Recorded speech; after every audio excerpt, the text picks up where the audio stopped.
né, a nossa segunda noite aqui da nossa 20ª semana do curso de filosofia. Nós vamos ter o prazer de ouvir o professor Dr. Marcelo Martins Bueno falando sobre os 25 anos do Mackenzie, com a moderação do nosso amado professor Dr. Roger Fernandes Campato, né? E após, então, esse período, né? A gente está calculando aqui mais ou menos 1 hora, e depois a gente vai fazer um breve intervalo e retomamos, então, com a segunda parte aí dos nossos trabalhos, tá bom? Então, fiquem à vontade, passo então a palavra ao professor Roger para fazer a sua saudação e em seguida ao professor Marcelo. Obrigado. Ok, obrigado, Ângela. De início, agradecemos, né, em nome do curso de filosofia, a presença de todos. Tá? Como antecipado pela professora Ângela, agora nós teremos uma palestra que irá tentar recuperar, né, um pouco da história dos 25 anos do curso de filosofia do Mackenzie. Tá? Sem mais delongas, eu passo a palavra ao professor Marcelo. O professor Marcelo foi... Marcelo, caso eu esteja equivocado, por favor, me corrija. Ele foi durante aproximadamente 10 anos coordenador do curso de filosofia, né? Posteriormente, ele assumiu a direção do antigo CCH e também do CEFT. Tá? Então, o professor Marcelo tem propriedade, né, para discorrer sobre essa história. Tá? Professor Marcelo, lhe passo a palavra. Muito boa noite, muito obrigado, professor Roger, professora Ângela, querida, muito obrigado pela oportunidade. Aproveito para saudar todos os professores aqui, professor Orlando também. É uma alegria grande estarmos aqui nessa 20ª semana de filosofia, né? Em comemoração aí aos seus 25 anos de implantação do curso na nossa universidade. 20ª semana, porém 25 anos, mas é isso mesmo, né? Tivemos pandemia, tivemos alguns anos que não tivemos semanas de filosofia, né?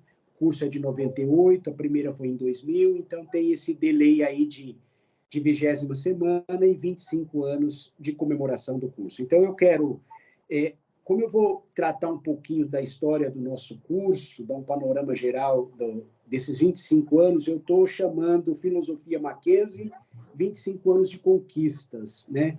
Porque nós que estamos aqui desde o começo desse curso, só nós sabemos o que passamos, né? Para a implantação desse curso, para que ele se mantivesse até hoje aqui. Então, eu quero celebrar essa data, eu quero celebrar como uma conquista mesmo do nosso grupo, da própria universidade, né? da nossa própria faculdade, do nosso centro hoje. E eu começo fazendo essa saudação histórica a todos os coordenadores de curso, né? Começando aqui pela professora Ângela, que coordena o curso desde 2021, né? E está aqui como coordenadora nesses últimos 2 anos, então. Saúdo também o professor Fabiano Almeida de Oliveira, que coordenou o curso em 2020. Saúdo o meu colega aqui de mesa hoje, que está moderando essa mesa, o professor Dr. Roger Fernandes Campato, que coordenou o curso entre 17 e 19. Também quero lembrar aqui, que está dividindo aqui a mesa comigo, o professor Orlando, que também coordenou o curso entre 2013 e 2016. Uma alegria todos vocês aqui ainda. Também quero fazer referência ao período que o curso foi coordenado pela querida professora Graciela Dere de Codina, nossa querida professora em memória, né? E eu tive a alegria e o privilégio de entregar a coordenação do curso, do qual fiquei de 2004 até 2011, final de 2003 até 2011. Então, o Roger tem razão aí do tempo todo que eu coordenei o curso, e passei o bastão para a professora Graciela, que me sucedeu na coordenação. Anteriormente à minha coordenação, antes de 2004, nós tivemos o professor Dr. Jorge Gutierrez, que coordenou o curso entre 2001 e 2003. No ano de 2000, nós tivemos a professora Gabriele Greg Gerson, coordenando o curso. Anteriormente, entre 99 e 2000, a querida e amiga professora doutora Maria Carolina Meira Matos Vicente de Azevedo, né?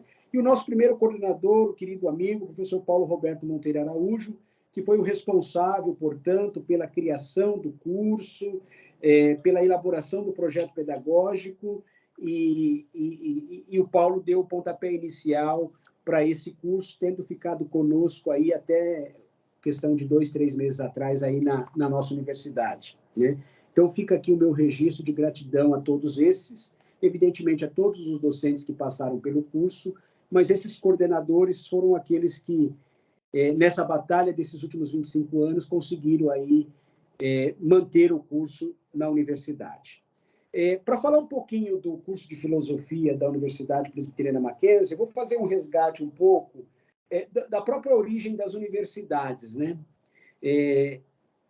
De maneira geral, todos sabemos que as universidades elas surgem lá na Idade Média, né? E durante a Idade Média, com o surgimento das universidades, então aqui a gente já pode dizer a importância que o período medieval tem dentro da história da filosofia, né? Porque a sistematização do conhecimento, né?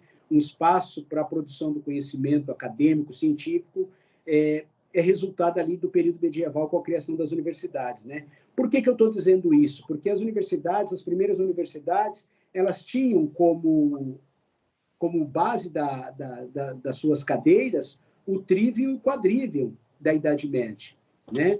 Então, o trivium, a gramática, a retórica, a dialética, o quadrivium, a aritmética, a geometria, a astronomia e a própria música são a base das primeiras universidades, ou seja, toda e qualquer fundamentação do conhecimento medieval, das universidades medievais, são calcados aí na própria filosofia, o que a gente vai chamar desse tripé: filosofia, filosofia natural e prática, né? Então, veja bem que a filosofia tem uma importância enorme na medida em que é a base da nossa cultura ocidental e, ao mesmo tempo, a base das universidades europeias, ainda dentro do período medieval, né? Em se tratando de Brasil, aí a gente já vai para uma questão muito mais recente, né?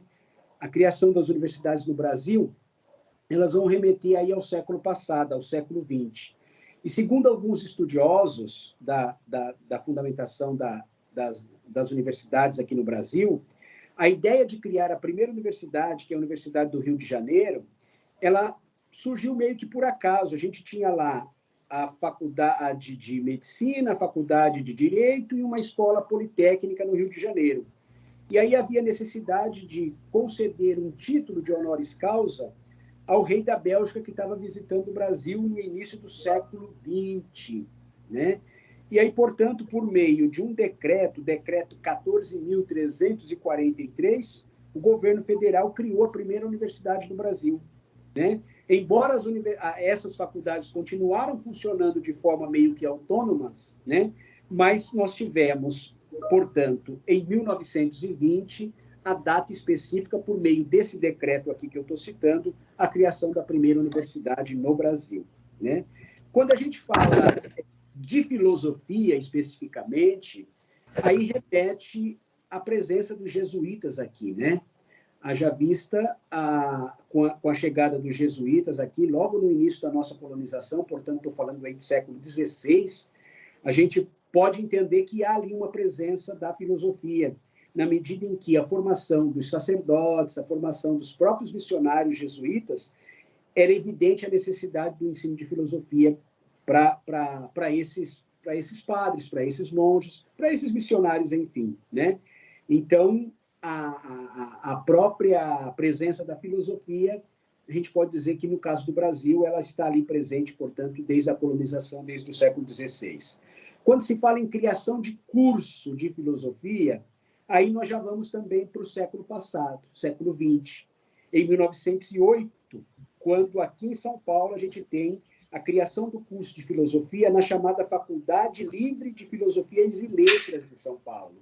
Aí sim vinculada aqui o que a gente chama do Colégio São Bento hoje, a Faculdade São Bento, mas que ali funciona uma abadia também dos monges beneditinos, né? Então, a abadia de São Bento. Então, data de 1908, a criação do curso de filosofia aqui na cidade de São Paulo. Todos esses cursos aí, portanto, ligados, de uma certa forma, à presença europeia aqui no processo de colonização. Tá? Se a gente pensar um pouco ainda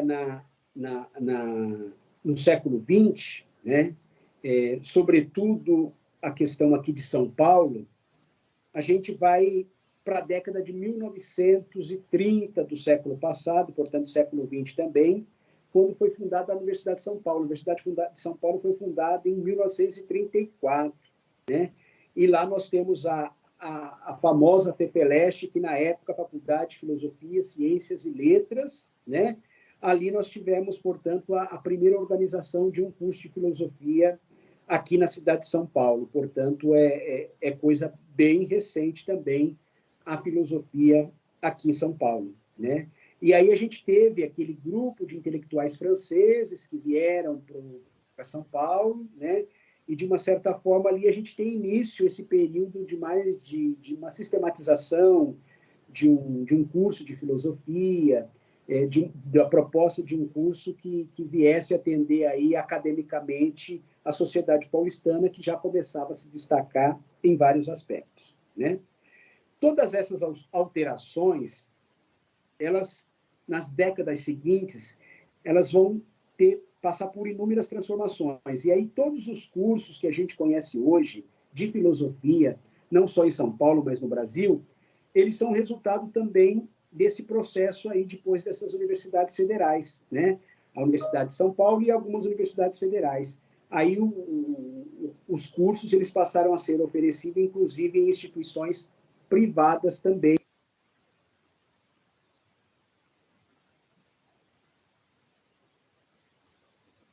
Marcelo, você está mutado. Opa, eu acho que ele mutou sozinho aqui. Então, nós tivemos aí, portanto, esses cursos todos sendo criados após a instalação da Universidade de São Paulo e de algumas universidades federais, né? Eu estou falando e também tem um texto, então estou tentando adaptar aqui as duas coisas. Eu acho que está dando para compreender o processo aí, né? Se qualquer dúvida, podem me interromper, viu, gente? Desde então, em consequência dessa mudança de perspectiva, ou seja, a partir da implementação dos cursos propriamente ditos de filosofia, né, a preocupação agora passa a ser outra. Qual que é a preocupação? A preocupação mesmo é que filosofia que vai ser oferecida, né? Qual ramo da filosofia? Como nós vamos ensinar? Qual é o método que vai ser ensinado? E aí surgem algumas questões que não têm muito consenso até hoje, né? Por exemplo, deve-se ensinar filosofia ou ensinar a filosofar? Essa é uma discussão que a gente sempre ouve, né? Se ensina filosofia ou se ensina a filosofar? Se estuda história da filosofia ou se estuda autores a partir da análise de alguns autores, sistematizando o conhecimento desses autores mais importantes? E quem que julga que um autor é mais importante que o outro, né? Qual deve ser o critério para a escolha, né, do autor ou dos temas a serem abordados, né? Falando de Brasil, podemos falar de uma filosofia brasileira, né? Era muito comum os alunos perguntarem para a gente, professor, qual é o filósofo brasileiro? O Brasil tem filósofo, né? Então, é muito comum essas questões em sala de aula, né? É possível falarmos de uma filosofia brasileira que reflitam as nossas questões aqui e agora, que leve em consideração aquilo que a gente está produzindo hoje no Brasil, a formação crítica, a formação cidadã, né? Esse é o verdadeiro papel da filosofia. Ou seja, são questões que parecem questões simples, parecem questões ingênuas, mas a partir do momento que elas são colocadas em práticas, ali você tem basicamente estabelecido que perfil de curso você vai ter. Vai atender a qual perspectiva, a qual demanda, a qual interesse, né? Então, esse tipo de consenso não há na filosofia, mas a gente sabe muito bem, né, que quando se escolhe uma concepção de curso, a gente já está estabelecendo ali uma visão de mundo que aquele curso, que aquela universidade, que aquela faculdade quer passar para os seus alunos. Tá? Diante de tudo isso, desses debates todos, né, o governo tentou regulamentar isso, né? E aí a gente vai ter, em 2001, né, essa questão da filosofia no Brasil, aí a gente vai ter, em 2001, né, um parecer importante do Ministério da Educação sobre os conteúdos de filosofia, que é o parecer do Conselho Nacional de Educação, na época ainda o Conselho Federal de Educação, né, em que ele estabelece ali 10 eixos temáticos que contemplam, né, essa gama gigantesca que a filosofia tem nos seus 20 e tantos séculos de história da filosofia. E ali o governo, né, por meio do Ministério da Educação, tentou estabelecer esses 10 eixos, contemplando essas mais diversas áreas, esses eixos da história da filosofia. Com o propósito do quê? Né, de assegurar ali uma forma mínima de conteúdo para que os cursos no Brasil não ficassem tão desorientados, né? Então, esse é um parecer, ele não é lei, né? Por isso que ele é um parecer, ele não é um decreto, ele não tem uma obrigatoriedade de ser seguido. Como parecer, ele orienta, mas a maioria das universidades públicas e as universidades privadas sérias, como a Universidade Mackenzie, ela atende à legislação e procura estabelecer, então aqui todos os ex-coordenadores do curso de filosofia, a gente sempre que fez alguma pesquisa em termos de matriz curricular, de projeto pedagógico no curso, a gente sempre buscou os pareceres e as legislações oficiais, né? No sentido de garantir que o aluno tenha qualidade, que o curso, ao receber as visitas, ao ser avaliado, ele tenha as notas de excelência como nós temos. Todas essas inquietações referentes ao sentido da filosofia devem ser novamente enfatizadas quando considerarmos a implantação da disciplina na educação básica, porque aí surge um outro problema também, né? Quando que a filosofia passa a ser ofertada em nossas escolas como disciplina obrigatória ou não para os nossos alunos da educação básica? E aí eu estou chamando de educação básica o que a gente conhece hoje aí de Fundamental 1, Fundamental 2 e ensino médio, né? Isso tudo no país é educação básica. O percurso da filosofia, do ensino de filosofia na educação básica, insere a reflexão sobre os cursos de filosofia no tocante à relevância desse estudo para a formação crítica dos cidadãos. O que significa que ocorrem mudanças ao longo dos diferentes períodos da nossa história. Então, a presença da filosofia ou não nas escolas da educação básica reflete muito as questões sociais e as questões políticas pela qual o país atravessou. Então, a filosofia ela está inserida nesse contexto sociopolítico, né, e econômico também, por que não, do nosso país, e aí isso tem implicação direta em ofertar ou não a disciplina na educação básica. Se voltarmos a 1964, com a implantação do regime militar no Brasil, que vai de 1964 até 85, quando começa a redemocratização, nesse período de 64 a 85, a disciplina era facultativa aos alunos da educação básica. No entanto, com a LDB de 1971, a tão famosa 5692, Lei de Diretrizes e Bases da Educação, né, do ministro da Educação, Jarbas Passarinho, do regime militar, ali a filosofia foi totalmente proibida de ser ofertada em nossas escolas, né? Ali ela foi extinta de fato, sendo introduzida aí, né, não só a filosofia, como a sociologia e outras áreas de humanidades que tiveram a carga horária reduzida, né? Pensar para quê, né? E ali você teve a introdução de Organização Social e Política do Brasil, o SPB, Educação Moral e Cívica, né? São as disciplinas aí no ensino superior, Estudo dos Problemas Brasileiros, são as disciplinas que vão substituir as áreas de humanidades aí, não só na educação básica, mas também como no ensino superior. Porém, em 86, final 85, 86, a gente tem a redemocratização do país, né? Com a redemocratização, a filosofia passa a voltar, né? E aí, nessa época, já estudava filosofia, já participei de grandes discussões sobre a volta da filosofia, muitos encontros nacionais de filosofia, o que a gente chamava de ENEFIL, né? Muitas propostas e muita luta para que a filosofia voltasse como uma disciplina na educação básica. Aí, em 86, ela volta por meio de um parecer também, mas como disciplina facultativa e não como uma disciplina obrigatória, né? E aí, no entanto, a LDB 93, 94, 96, então percebam, a lei do regime militar de 71, ela dura até 96.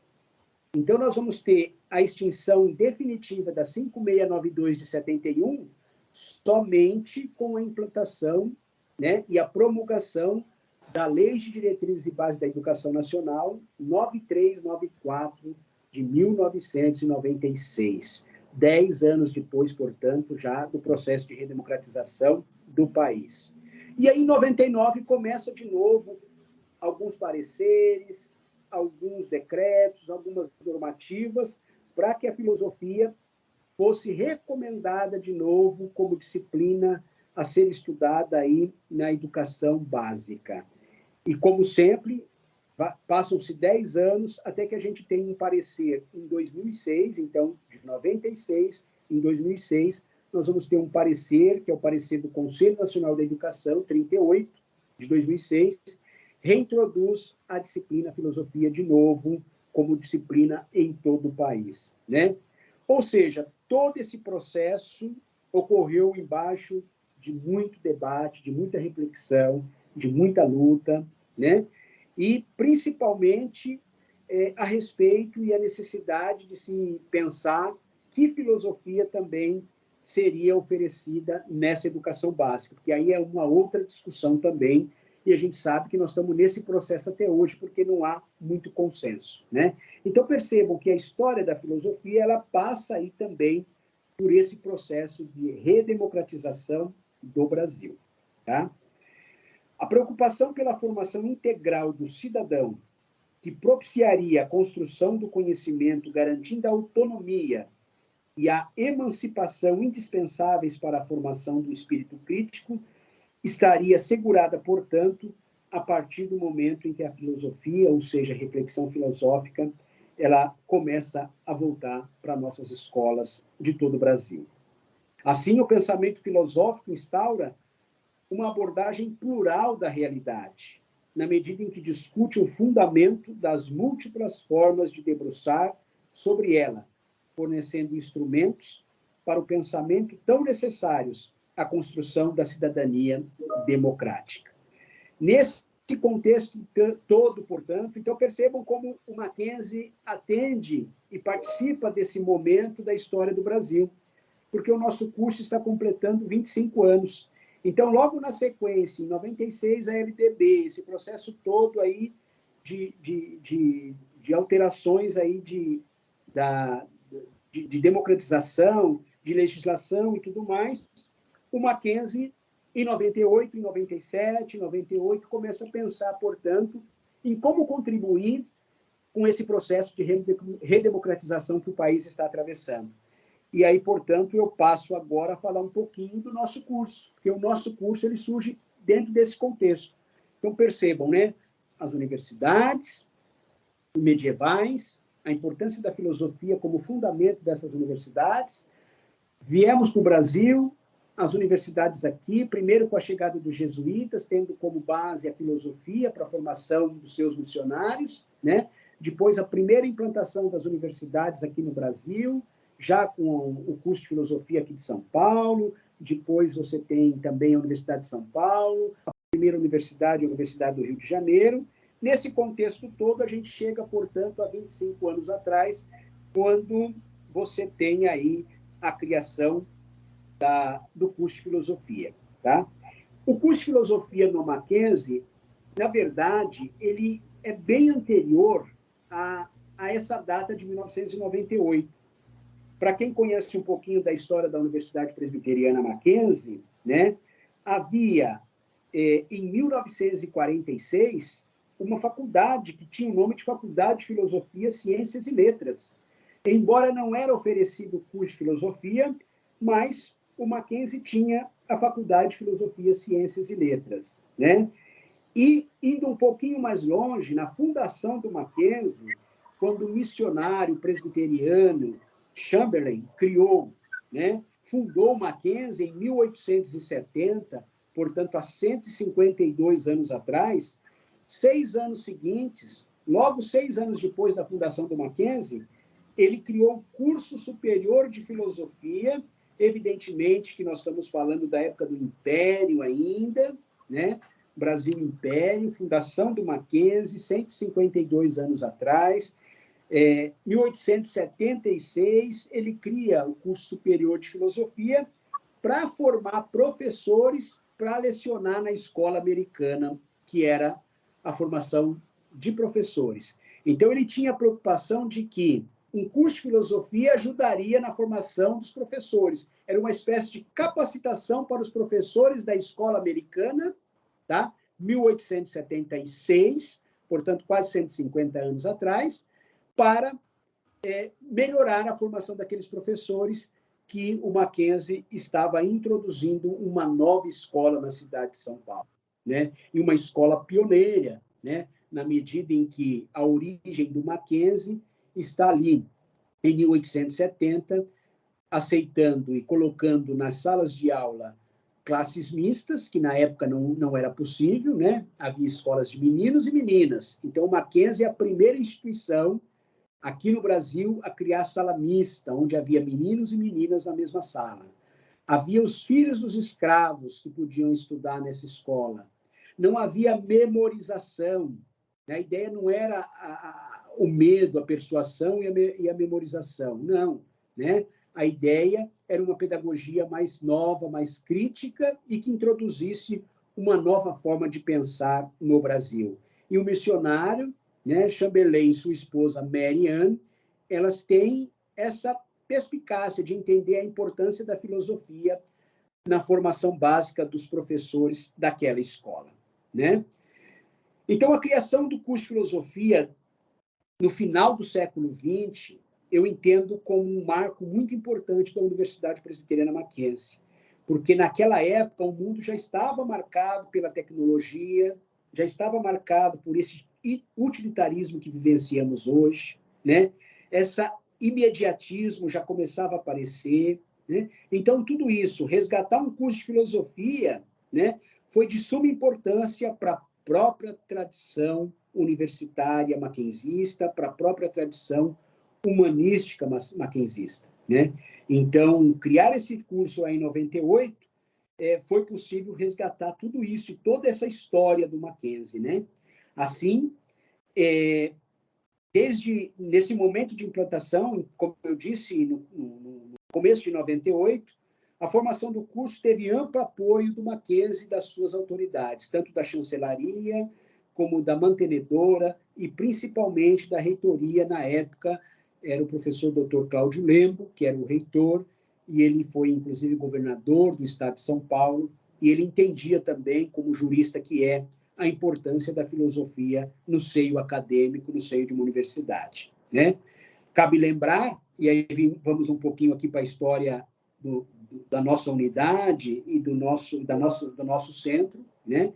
Cabe lembrar que o interesse também da criação do curso de filosofia estava vinculado aos propósitos do projeto acadêmico da faculdade que cria o curso de filosofia, que na época era a Faculdade de Letras, Educação e Psicologia, FLEP, Faculdade de Letras, Educação e Psicologia. Tal projeto acadêmico tinha como meta a consolidação interdisciplinar entre as diversas áreas das chamadas ciências humanas. Sendo assim, ao final de 97, começaram-se as reflexões e a elaboração do projeto pedagógico do curso. Ao final dessas reflexões, de todas as discussões sobre o projeto, né, como eu disse, não é fácil criar um curso de filosofia, não é fácil estabelecer uma matriz curricular para o curso de filosofia. Isso foi concluído, né, e encaminhado, portanto, para as instâncias superiores. Nesse aspecto, a proposta do curso ela tinha o objetivo de atender duas diretrizes dessa faculdade de filosofia, dessa faculdade de letras, educação e psicologia. A primeira diretriz era de cunho estritamente acadêmico, tá? Dava a ética e a sua interface com o pensamento filosófico. E a segunda diretriz, ela tinha como base a formação de consultores na área de ética institucional para atuar em ONGs, escolas, organizações públicas também e algumas instituições privadas.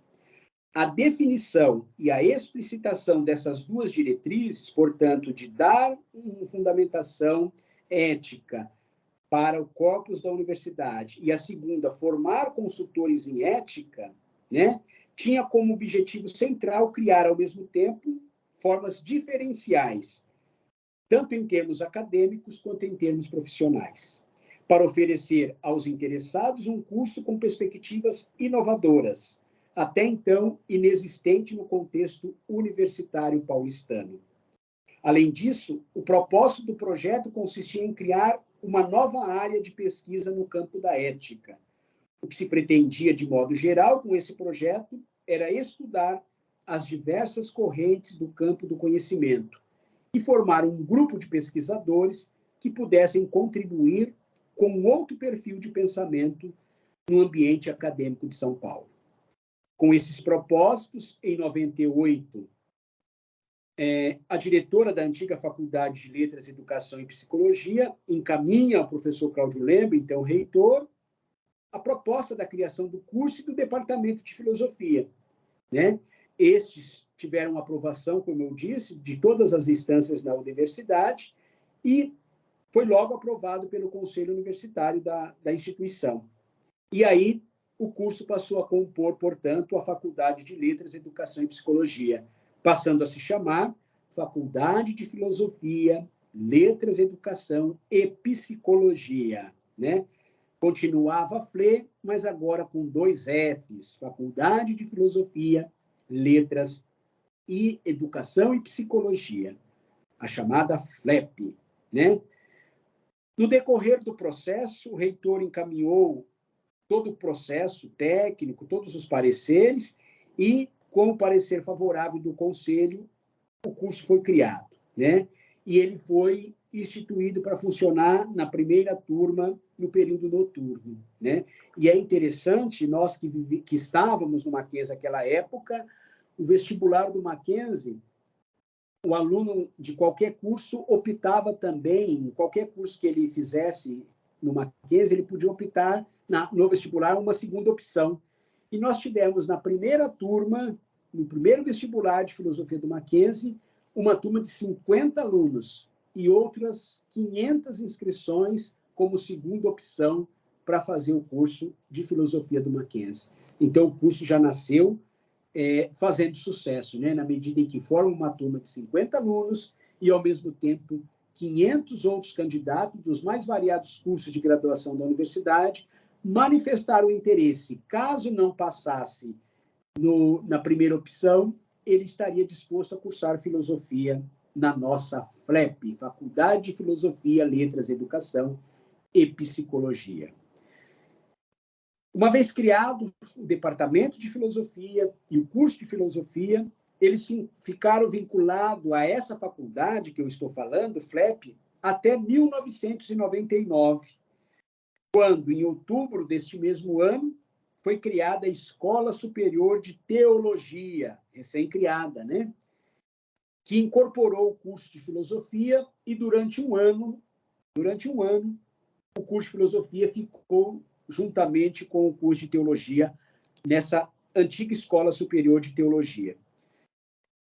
No segundo semestre do ano de 2000, o curso e o departamento voltaram a integrar a Faculdade de Filosofia, Letras e Educação, agora já sem a presença do curso de Psicologia, que havia se tornado uma unidade acadêmica própria, autônoma. Então, né, em 2000, o curso de Filosofia volta a integrar a FLE, né, mas agora não mais FLEP, FLE, Faculdade de Filosofia, Letras e Educação.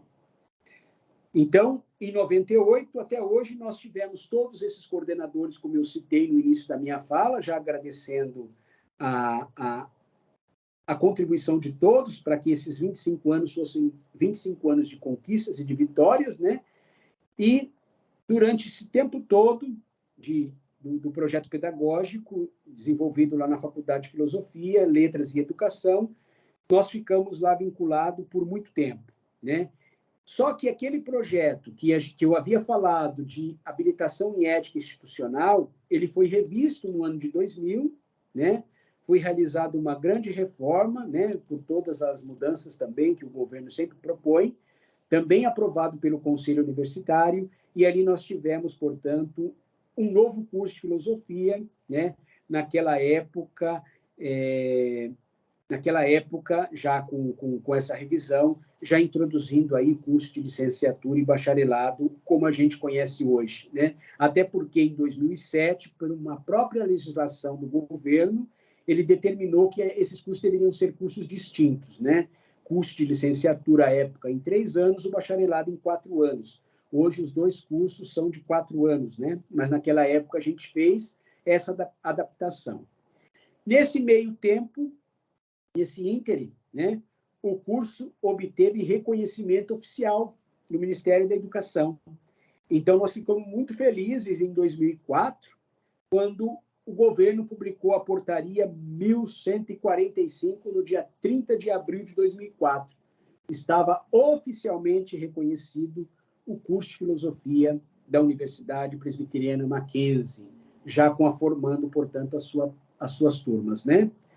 Na Faculdade de Filosofia, Letras e Educação, FLE, o curso permaneceu até 2006, quando, em uma nova reestruturação universitária, ele passou a compor o Centro de Ciências e Humanidades, CCH, juntamente com os cursos de Matemática, Física, Química e Pedagogia, né? Num primeiro momento, a criação do CCH representou para nós um certo problema, né? Como é que a filosofia estaria junto com Química, com Física, com Matemática? Foi a melhor coisa que aconteceu para o curso, porque fizemos muitos eventos com os matemáticos, com os químicos, com os físicos. Foi um período muito feliz, a época em que o curso permaneceu no Centro de Ciências e Humanidades, né? Foi uma época muito rica para o próprio curso e os demais cursos da área de exatas, que a gente pode chamar assim, entenderam a importância e a necessidade da filosofia no contexto da universidade, né? Essa configuração lá do CCH, ela fica até 2012, né? Foram 6 anos, quando também o Conselho Universitário da Universidade, através da Resolução 6 de 2012, e aprovado pelo ato da reitoria também, número 3 de 2012, foi criado o nosso atual centro, que é o Centro de Educação, Filosofia e Teologia, o nosso CEFT, né? Que é resultado aí da fusão da antiga Escola Superior de Teologia, da qual a gente havia ficado 1 ano lá junto com eles, né? E o CCH. Então, o CCH se fundiu com a Escola Superior de Teologia e formamos o nosso querido Centro de Educação, Filosofia e Teologia, que está até hoje aí, né? E qual que era o objetivo da mantenedora, da nossa instituição, na criação desse centro, né? O objetivo, o propósito é assegurar a construção de uma unidade acadêmica cuja identidade estivesse diretamente vinculada à área de humanidades e à própria fundação do Mackenzie. Lembra que eu falei de Chamberlain, que cria o curso de filosofia lá 150 anos atrás para formar professor, né? Ali está o embrião do CEFT, né? Então, alguém que era da área de teologia, né, os missionários, tem a preocupação em criar um curso de filosofia para formar professor. Olha aí o embrião do CEFT, né? Centro de Educação, Filosofia e Teologia. Então, o CEFT, ele é uma espécie de fazer passar a limpo uma história e de resgatar também os ideais dos fundadores do Mackenzie, que era ter um centro que tivesse essas preocupações com a pedra fundamental do Mackenzie, né? As ciências divinas e as ciências humanas. Quem vai lá no primeiro prédio do Mackenzie vê lá que tem a nossa pedra fundamental, que tem essa inscrição, né? Basta procurar aí também no site, que você pode, para quem está aí à distância, visualizar essa pedra fundamental, que é muito bonita, inclusive, né? O curso de filosofia, e já concluindo aqui que meu prazo está acabando, o curso de filosofia já formou várias turmas, o que comprova a sua consolidação na universidade, né? Ninguém discute mais, né? Nós tivemos a fala ontem do nosso pró-reitor, em nome da reitoria, do tão quão importante a filosofia, né, no seio acadêmico, né? Em 2004, o MEC reconheceu o nosso curso, como eu disse, com um conceito muito bom e excelente em todas as dimensões avaliadas. E no último ENAD, os nossos resultados sempre foram resultados muito bons e excelência, né? Então, o curso tem conseguido e tem atingido os seus objetivos. Isso demonstra a seriedade e a competência de todos nós aqui, não só professores, coordenadores, gestores, nossos queridos administrativos também, nossos demais professores do curso, aqueles que colaboram aí na formação pedagógica dos nossos alunos, enfim, todos têm um papel fundamental para que esse curso tivesse a sua estruturação na universidade, né? Os nossos professores também participam e dão aula nos outros cursos da universidade, na medida em que esse centro, como eu disse, ele, de uma certa forma, ele recupera aí a identidade da instituição, né, dos seus fundadores. Então, o nosso centro, de uma certa forma, ele também atende a universidade como um todo, né? O nosso curso, ele tem uma série de atividades, a professora Ângela tem cansado de falar isso aí, né? Essa aqui é uma atividade que a gente faz há 20 anos, que é a Semana de Filosofia. Nós temos as nossas aulas inaugurais, nós temos nossos grupos de pesquisa, nós temos nossos grupos de estudos, nós temos nossos seminários, nós temos nossos simpósios, nossos colóquios, né? Nós temos nossos projetos de extensão, de iniciação científica, de iniciação à docência, ou seja, o curso ele cumpre perfeitamente o seu papel de formação de professores de qualidade, formação de pesquisadores de qualidade, né? Para encerrar, eu quero agradecer a oportunidade, né? E, ao mesmo tempo, aqui, deixar o meu abraço mesmo a todos que se dedicaram para que esse curso, e que lá atrás, quando era um sonho, ele se realizasse, né? Hoje ele é uma realidade bonita e uma realidade, assim, que orgulha qualquer um, né? Ao completar 25 anos de criação, esperamos que o curso e todas essas atividades que a gente desenvolve ao longo do ano, que elas se repitam por várias e várias outras gerações, e que elas se fortaleçam cada vez mais aqui no seio da Universidade Presbiteriana Mackenzie. Aos queridos alunos que passaram, né? Aos que ainda estão por aqui, esses que nos acompanham aqui de modo remoto hoje, que é uma realidade também que veio para ficar, né? Nós podemos garantir para vocês que vocês fizeram a escolha certa, né? O Mackenzie é uma instituição SESC centenária.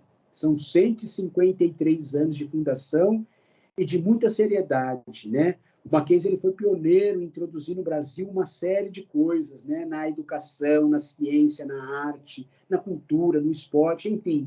O Mackenzie é pioneiro em tudo, e percebam que, dentro do contexto político, econômico e social do Brasil, ele atendeu também uma demanda da sociedade com a criação deste curso, né?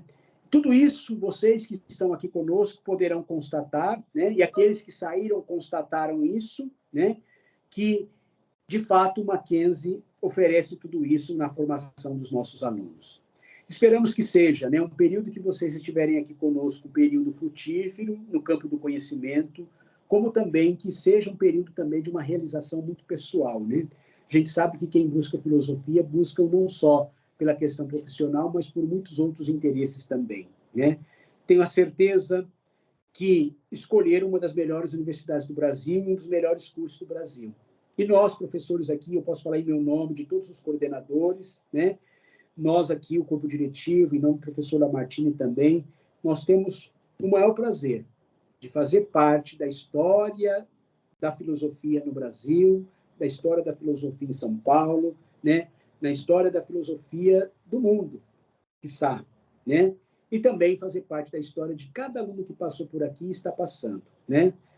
Então, eu quero aproveitar e encerrar com os meus agradecimentos a todos que fazem o curso de filosofia da Universidade Presbiteriana Mackenzie, um curso de excelência e de grandes conquistas. Muito obrigado.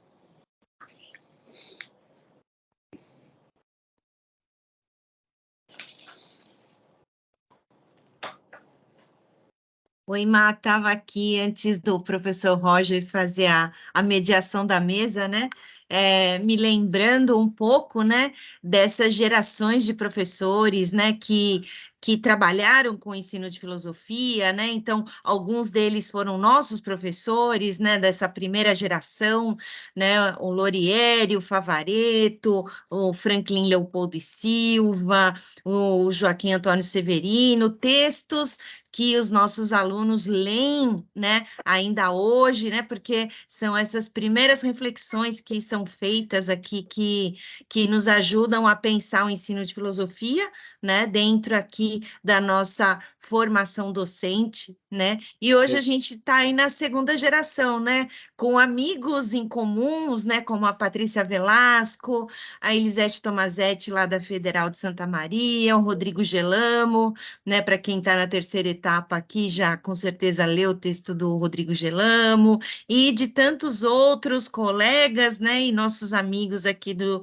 GT, do Filosofar e Ensinar a Filosofar, né, e nós vamos falar um pouquinho disso, né, eu e o professor Orlando, mas no final da noite. Então, era só esse comentário, passo a palavra, então, professor Roger Campato. Obrigado, professor Ângela, obrigado, professor Marcelo. Então, nós temos tempo para algumas perguntas, tá? Vocês podem fazê-las, né, pelo microfone, ou aqueles que preferirem podem digitá-las no chat, ok? Perfeito. Nada por enquanto? Ok. Então, Marcelo, eu tenho alguma pergunta? Não? Eu tenho uma pergunta Marcelo, aqui para o professor Marcelo. Já tem uma pergunta, por favor? Professor Marcelo, eu queria, todo esse retrospecto que o senhor fez aí da história da filosofia, a gente vê que não só a filosofia, né, mas talvez a área de humanidades, ela parece que uma constante ameaça, né, porque induz o pensamento crítico e muitas vezes não é do interesse, né, de quem está no poder, que você tem essa consciência nas escolas, principalmente. E recentemente a gente tem visto que professores, né, principalmente professores da área de humanidades, alunos filmando professores e denunciando professores em sala de aula. Então eu queria saber a opinião do senhor nesse sentido, né, de qual que é o desafio que o senhor imagina aí para a nova geração, que eu estou incluso aqui, né, como um calouro de filosofia, que vai encarar, talvez, estágios e trabalhar também esse cenário da filosofia numa geração que está totalmente digitalizada, muito crítica, que filma a aula, que rapidamente compartilha trechos. Qual que é o desafio e os desafios da filosofia nesse ambiente que pode ser um pouco até hostil, né? Como é seu nome? É Hugo. Hugo, parabéns pela escolha, Hugo. Você está começando o curso, desafio grande, né? Mas sua pergunta é muito pertinente, Hugo, na medida em que a gente está vivendo aqui a chamada pós-verdade, né?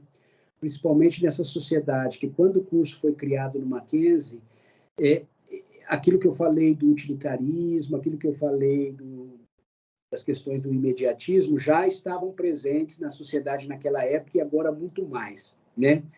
Então, vamos recuperar aqui o grande professor, o grande antropólogo, sociólogo, professor Darcy Ribeiro, que ele vai dizer o seguinte, né, que no Brasil a educação nunca esteve em crise, né? Ela é um projeto dos governos para que a educação ficasse sempre em crise, né? Então, na verdade, a crise da educação é um projeto político do governo, né? Então, evidentemente que a primeira ameaça recai sobre as ciências humanas, né? Porque nas ciências humanas é que está o pensamento crítico, é nas ciências humanas que está essa formação da cidadania que a gente tão necessita para formar não só professores, mas para formar gente capaz de melhorar esse país, né? Então, por isso que eu recupero aqui o professor Darcy Ribeiro, e eu sempre retomo o professor Darcy Ribeiro, porque eu entendo que ele tem razão, né?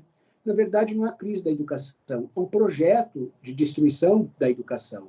E esse projeto de destruição, ele, se a gente pegar do início da República para cá, né, ele foi sempre sendo concretizável. Sempre, em todos os governos, né, você tem a perspectiva da criação de planos de educação, de propostas de educação, não como projeto de governo, mas como projeto de Estado, mas nem isso é respeitado no país, né? Então, cada governo se acha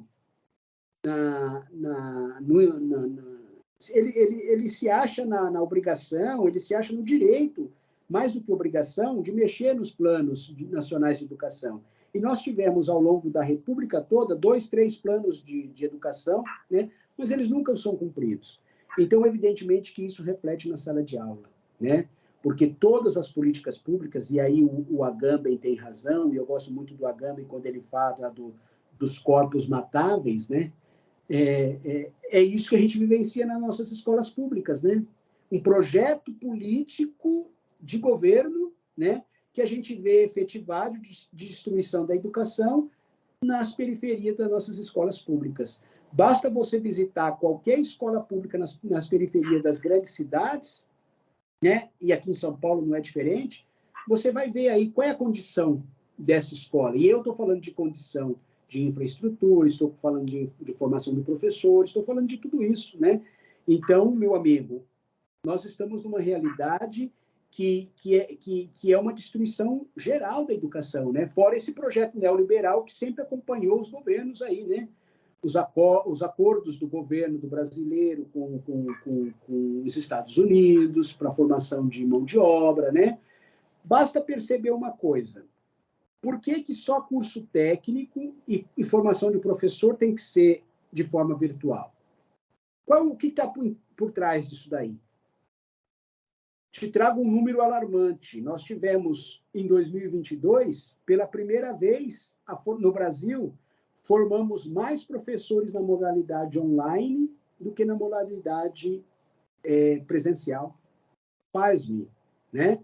Ainda quando é um curso de filosofia que não se justifique, mas vamos lá, né? Como é que um aluno tem uma formação em química de forma online? Ele se forma professor de forma online hoje. Ele se forma professor de educação física virtualmente. Ele se forma professor de desenho, ele se forma professor de física, né? Então, em 2022, 2021 e 2022, foram 2 anos que a formação de professores superou, portanto, a formação, ela foi teve mais gente formada na modalidade à distância do que presencialmente. É bom ou ruim? O tempo vai dizer, né? Mas isso vai refletir na sala de aula. E aí, né, isso tudo, dessa política que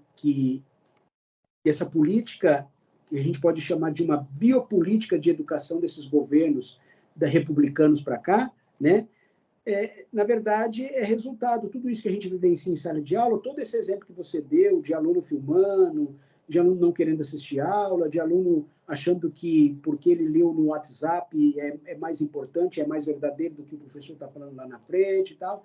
Então, é uma crise mesmo de identidade e que só o tempo, né, Hugo? Só o tempo e os resistentes aí, como nós aqui da filosofia, que estaremos aí para denunciar isso daí, para ver se isso muda, né? Mas é sempre a longo prazo, não vai ser fácil, tá? Até porque pós-pandemia, a questão do ensino online, ela ficou muito mais forte, né? Então, é uma tarefa que todos nós estamos aprendendo a viver com ela, tá bom? Obrigado, professor. Imagina. Mais alguma pergunta? Não sei se tem no chat aí. Temos sim, Marcelo. Vamos Um lá, momentinho só, Marcelo. Tá. Eu tenho uma só que eu tô tentando... Pode fazer a pergunta. A minha dúvida é em relação a 2011, né? Porque nessa época eu já estava ali mais ou menos no 3º, 4º semestre, né? No Mackenzie.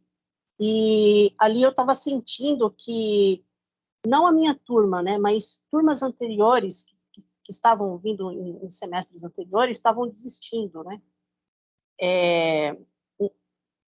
Existia ali em 2011 uma crise no Mackenzie, tipo um risco de terminar a filosofia ali, E mais, tinha alguma coisa ocorrendo no Brasil para ter aquele nível de desistência? Olha, eu acho que nós sofremos um período maior assim, eu acho que foi lá no começo do curso, em 2000, quando os alunos não entenderam o propósito da universidade ao juntar a filosofia com o curso de teologia, né? Então, nós éramos uma faculdade de filosofia, letras e educação e passamos a ser um curso dentro da Escola Superior de Teologia.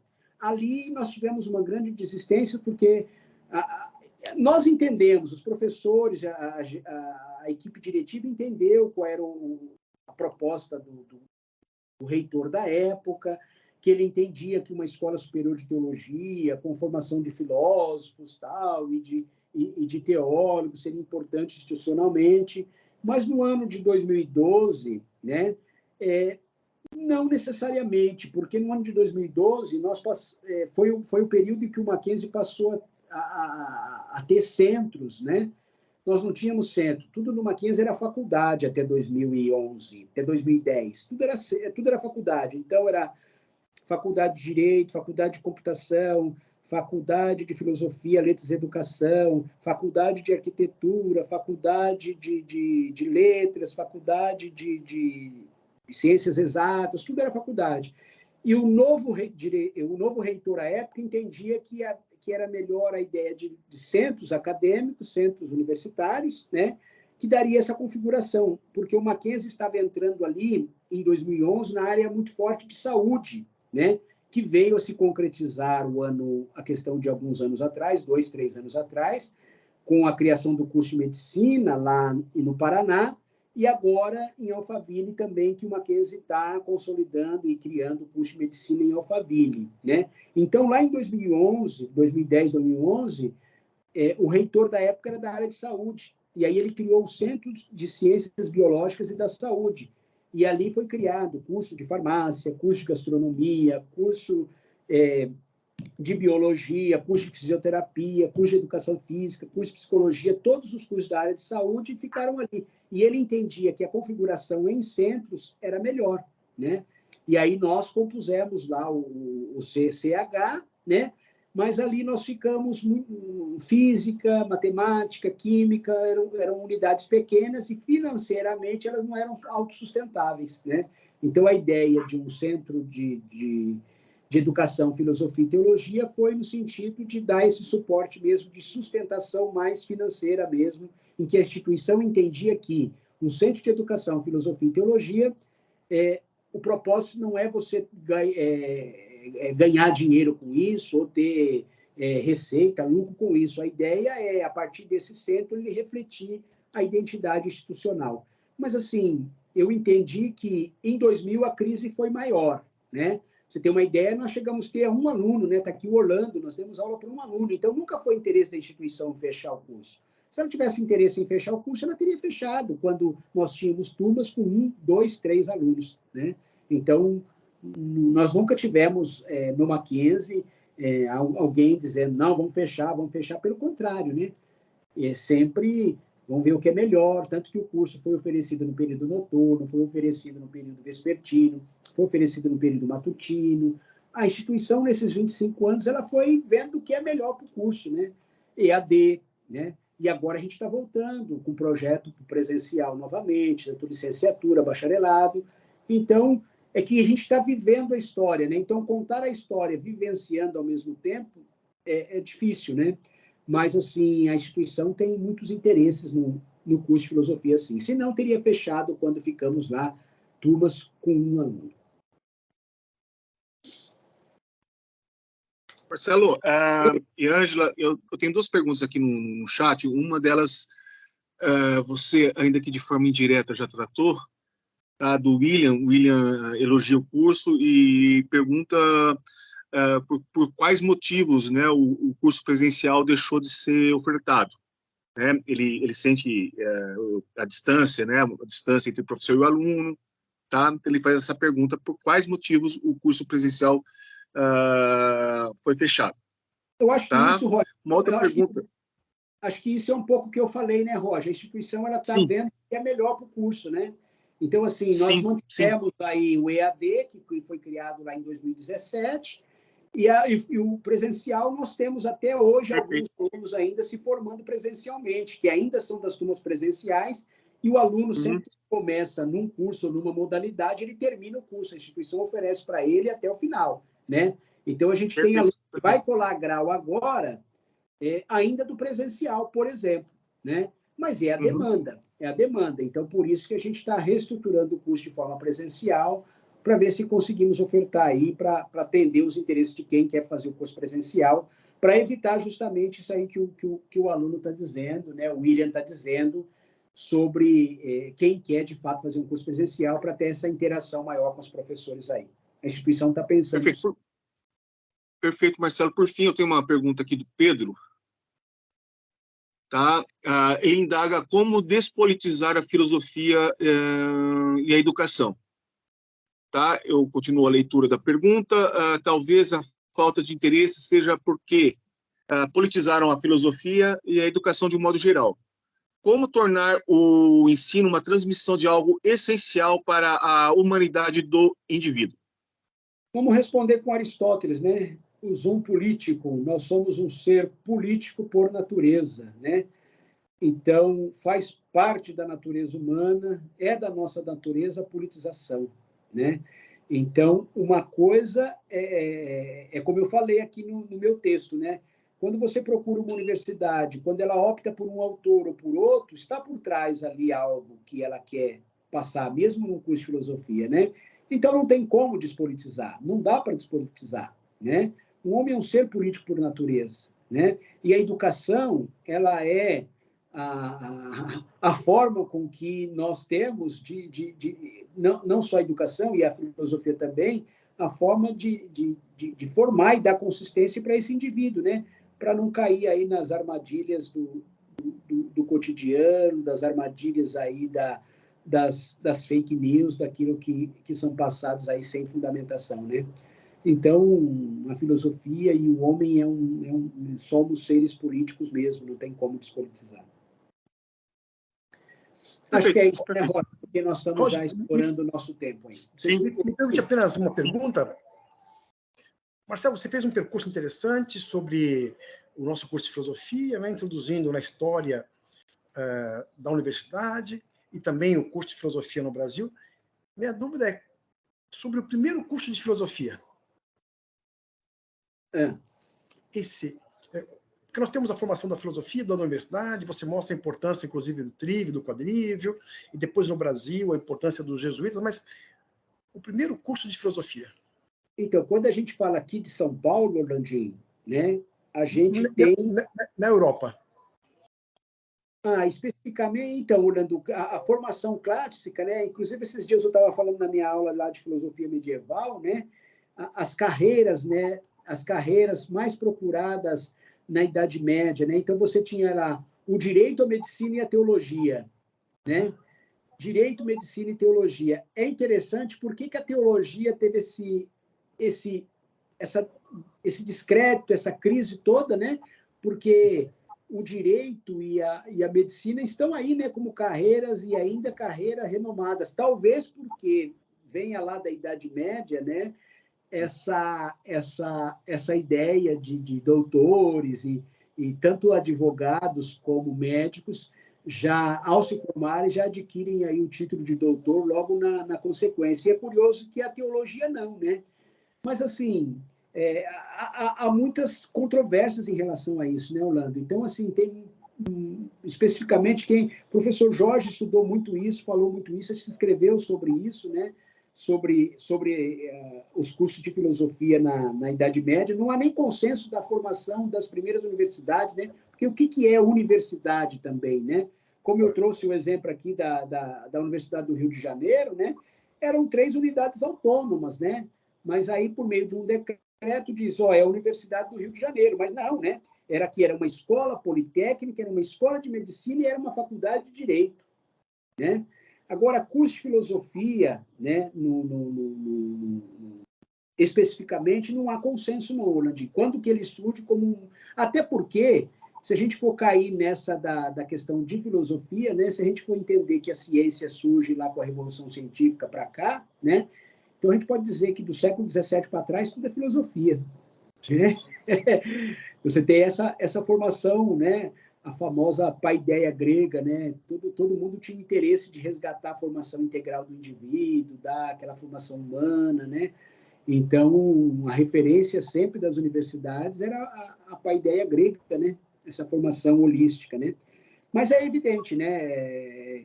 Por que quando você tem eu não falei isso, mas quando você tem aqui a criação da Universidade de São Paulo, a influência é muito forte do positivismo, né?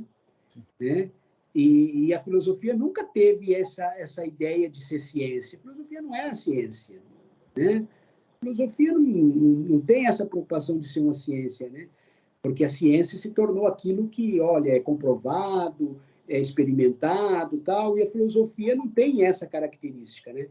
Então, se a gente for pensar nesse aspecto, você pode dizer que do século XVII para trás é a filosofia, tudo é filosofia, né? Tá? Mas em São Paulo, 1908, daqui já está registrado, já tem documentos sobre isso, né, Orlando? Sim, sim. Tanto que a PUC de São Paulo, por ter algum convênio lá com São Bento, diz também que o curso dela é o primeiro, porque tinha essa ligação com São Bento e tal, né? Sim. Mas é 1908, tem aí 100 e poucos anos, né? Professor Roger, com licença, poderia fazer não uma pergunta, mas uma afirmação, se for permitido, é claro? Em primeiro lugar, gostaria de dar boa noite a todos, ao senhor professor Roger, Marcelo, professor Marcelo, querido professor, professora Ângela, ao meu amado professor Orlando. É um grande prazer poder falar com você, com os senhores, e realmente é muito triste ver esse descrédito por parte de muitos sobre a própria filosofia. Tem uma frase que ouvi e achei muito interessante, né, cômica de início, mas é o pensamento de boa parte da sociedade, que diz assim o seguinte: a filosofia é uma ciência com a qual ou sem a qual o mundo permanece tal igual. Ou seja, a filosofia não serve para nada. É o que muitos pensam, o que muitos acreditam, mas eu guardo comigo uma afirmação, e vou parafrasear as palavras do professor Orlando. Não sei se alguns alunos lembram da nossa primeira de História da Filosofia Antiga, e o professor Orlando foi muito feliz em uma de suas falas, e vou parafrasear, não foi uma crítica que ele fez, mas fazer números, fazer contas é muito fácil, muito simples. Agora, conte-nos a essência do número. Então, essa é uma afirmação que só um filósofo pode fazer. É uma pergunta que todo filósofo se debruça a responder. Então, a filosofia é algo fascinante que nos leva e desperta em nós um senso crítico e a questionar todas as coisas que estão impostas por muito tempo. Perfeito. Eu agradeço a participação de todos nessa primeira etapa, né? Então, nós vamos descansar um pouco, né? E retornaremos a seguir. Até daqui a pouco. Obrigado. Obrigado, Roger. Obrigado a todos. Obrigado, Até daqui a pouquinho, gente, na sequência. Obrigado.